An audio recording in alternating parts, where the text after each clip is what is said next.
ಎಷ್ಟು ಚೆನ್ನಾಗಿ ಬಾಸಿಲ್ಲ.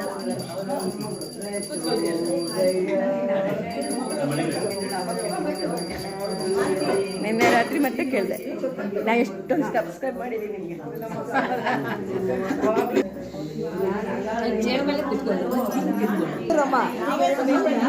ಆಮೇಲೆ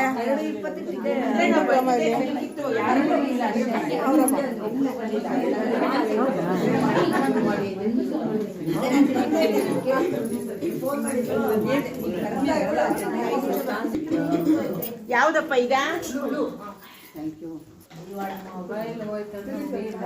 ಅಷ್ಟೇ, ನಾವು ಕಳೆದೋದ್ರು ಪರವಾಗಿಲ್ಲ. ಶಿವ ಅವರೇ 10 ನಿಮಿಷ ಆಗುತ್ತಾ ಅಲ್ವಾ? ಸರಿ, ಇನ್ನೊಂದು 10 ನಿಮಿಷ ಆಗುತ್ತೆ.